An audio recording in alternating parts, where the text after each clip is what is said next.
Խորհրդարանի նախագահը մեկնել է Չինաստան, որտեղ Շալվա Պապուաշվիլին պաշտոնական այցի շրջանակներում բարձր մակարդակի հանդիպումներ կանցկացնի։ Պատվիրակության կազմում են խորհրդարանի նախագահի առաջին տեղակալ, Վրաստան-Չինաստան խորհրդարանական բարեկամության խմբի ղեկավար Գեորգի Վոլսկին, խորհրդարանի փոխնախագահներ Նինո Ծիլոսանին, Սոզար Սուբարին, արտաքին հարաբերությունների հանձնաժողովի նախագահ Նիկոլոս Սամխարաձեն և գյուղատնտեսության հանձնաժողովի նախագահ Գելա Սամխարաուլին։ Վերջին 20 տարիների ընթացքում սա Վրաստանի խորհրդարանի նախագահի առաջին պաշտոնական այցն է Չինաստան։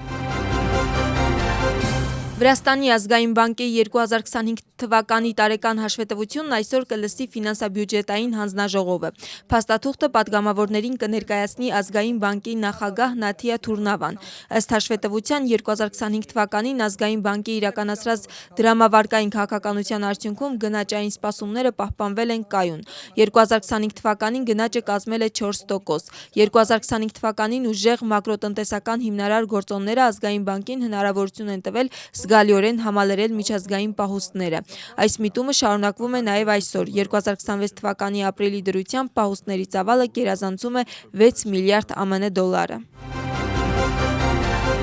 Քաղաքական գործիչները գնահատում են մայիսի 17-ի երթը և կաթողիկոս պատրիարքի քարոզը։ Ընդդիմության համար քարոզի էությունն ու նշանակությունը հասկանալի են, սակայն նրանց խոսքով այլ հարց է, թե սոցիալական և ֆինանսական վիճակից ելնելով որքանով են ընտանիքները կարողանում երեխաների համար նվազագույն պայմաններ ստեղծել։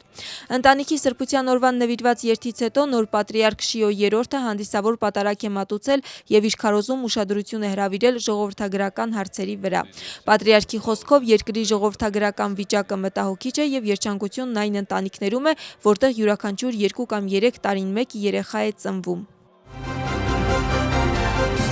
Դյուշենի համախտանիշով հիվանդ երեխաների աջակցության ցույց երթ է անցկացվել Ռուսթավելի մետրոյից մինչև կառավարության վարչակազմ։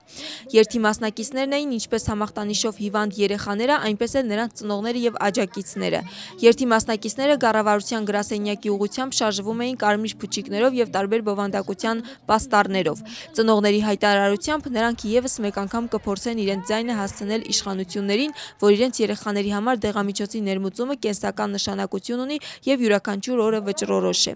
Դյուշենի համախտանիշով հիվանդ մոտ 100 երեխաների համար դեղամիջոց ներմուծելու պահանջով ծնողները արդեն 28-րդ օրն են անցկացնում ցույցը։ Նրանք գիշերներն էլ են մնում կառավարության գրասենյակի հարակից տարածքում։ Հարձակում է իրականացվել Աբու Դաբիի ատոմային էլեկտրակայանի մոտակայքում, որտեղ անօդաչու թռչող սարքի հարձակման հետևանքով հրդեհ է բռնկվել։ Տեղի ունեցածը տեղական կառավարությունը վտանգավոր էսկալացիա է անվանել։ Պաշտպանության նախարարությունը հայտարարել է, որ 3 անօդաչու թռչող սարքեր երկիր են ներթափանցել արևմտյան կողմից, որոնցից 2-ը հաջողվել է խոցել, սակայն 3-րդը ընկել է ատոմային էլեկտրակայանի տարածքի մոտ։ Զոհեր չկան և հարձակումը չի ազդել ռադիոլոգիական անվտանգության մակարդակի վրա։ ԱՄՆ-ում մայիսի 17-ին նշել են ազգային աղոթքի օրը։ Ամերիկա 250 միջոցառման շրջանակներում ամերիկացի ժողովրդին դիմել են ԱՄՆ-ի նախագահը, փոխնախագահը, պետքարտուղարը և պատերազմի նախարարը։ Դոնալդ Թրամփը հավաքված ժողովրդին ընթերցել է հատված Թագավորությունների առաջին գրքի 9-րդ գլխից, իսկ Փիթ Հեգսեթը քաղաքացիներին կոչ է արել աղոթել այնպես, ինչպես 250 տարի առաջ աղոթում էր երկրի այն ժամանակվա նախագահ Ջորջ Վաշինգտոնը։ Դոնալդ Թրամփի նախաձեռնությամբ ազգային հրապարակում անցկացվել է աղոթքի օրվան նվիրված միջոցառում, որտեղ տարբեր կրոնների ներկայացուցիչներ հավաքվել են աղոթելու։